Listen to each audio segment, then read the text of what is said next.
good night? Well, I don't need to talk to my set, so I'm already pissed. All right, so I usually kick these off with a joke on how I do stand-up.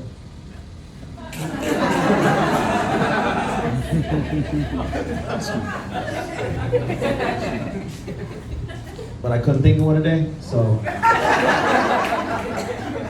let me send this one out.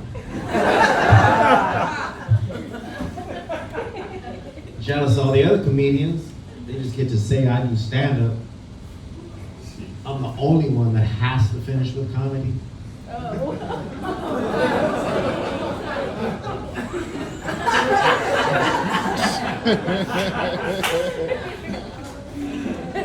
Even my own mom, man, I went to visit my mom and I go, hey mom, I do stand-up almost every night.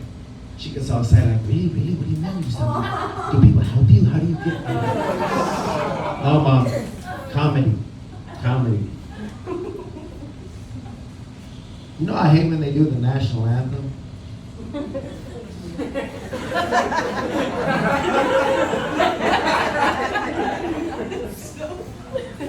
Hear me out. I'm patriotic and I love the words. I just hate how everybody has to stand up and then I'm left there hoping everybody realizes I'm in a wheelchair and I'm not trying to protest this thing. Or defund the police. Cop salary has never been the discussion at my dinner table. Well, I eat alone, so there's not much discussing going on. But I heard about that sleeping pill Ambien and all the countless stories of people sleepwalking on it. So I started thinking,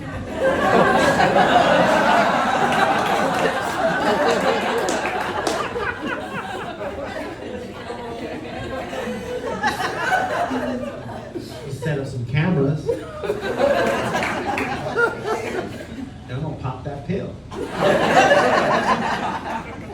You never know, man. Maybe my conscious mind is locked up by all these rules, science, and my unconscious mind is like a butterfly tattooed hippie that wants to skip around my apartment. No believers, man? What?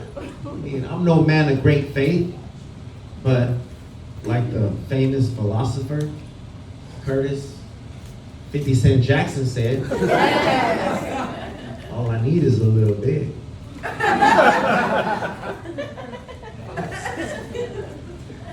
Yeah, man, I quit online dating because they kept asking me my height. And I'll think, okay, do I put the height that I was? Or do I put the height that I'm sitting at? Or should I just put on 6'1"? I mean, the girl's not gonna know the difference anyway until she's lying in bed next to me. And by then it's too late. I'm like the Kaiser Soze of handicaps, man. I'm just faking this thing until the job's done. After I become a famous comedian, when I'm done with my special, I'm just gonna get up and walk away.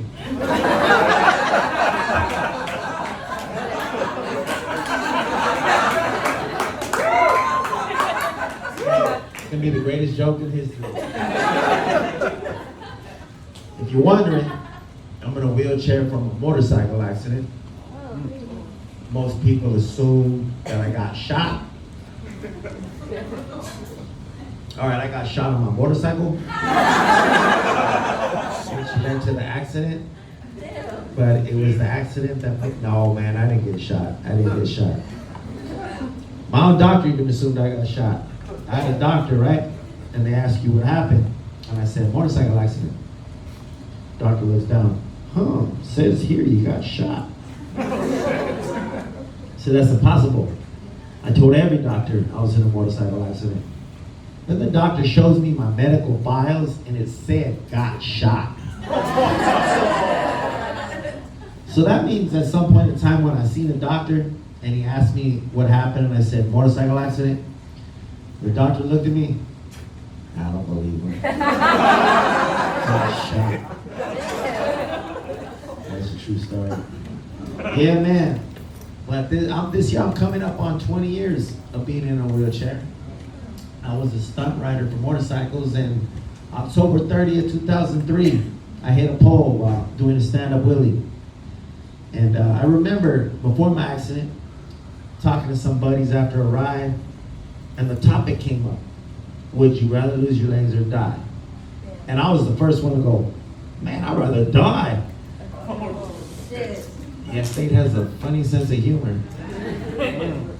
But you gotta just laugh right back at her, man, because this year I turned 40.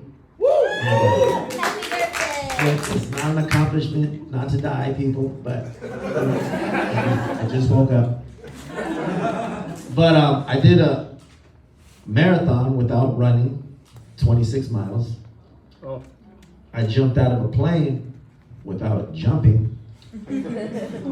Well, actually, I was more thrown out like a dead body.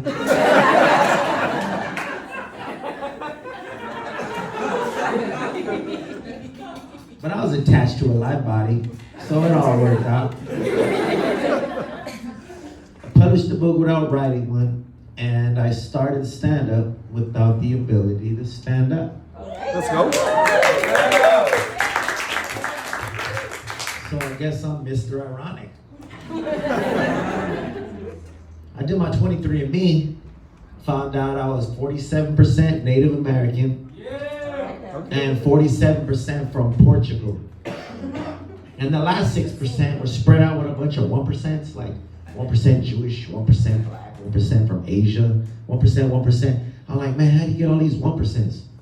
Some old lady was like, all it takes is one person. So I started figuring, right, that means that sometime in history, when all the kings from around the world would meet up, like 4 or 5 of them gangbang my super great grandma. Oh, shit.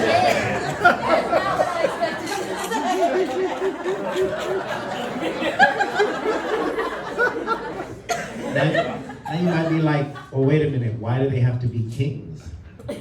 Well, because this is my story. I'm not gonna have my super great grandma raped by the help.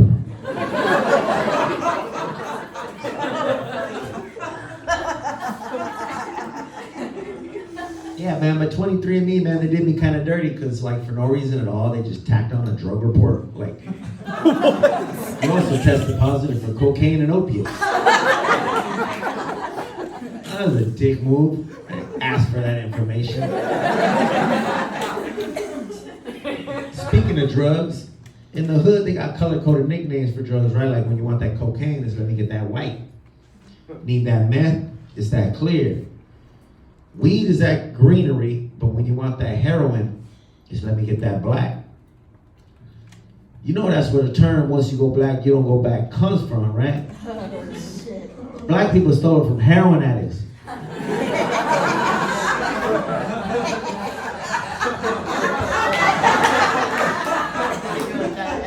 Just like they stole the big dick thing from the retards.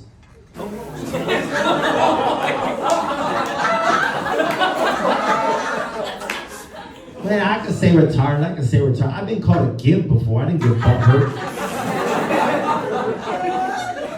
And a gimp is a level up. A gimp is someone with a hobble walk.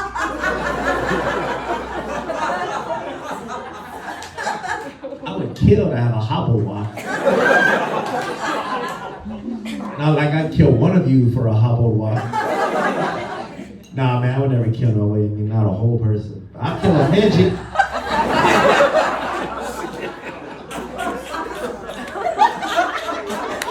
No, but I can say midget. I can say midget. I'm gonna close this out because I don't look down on them.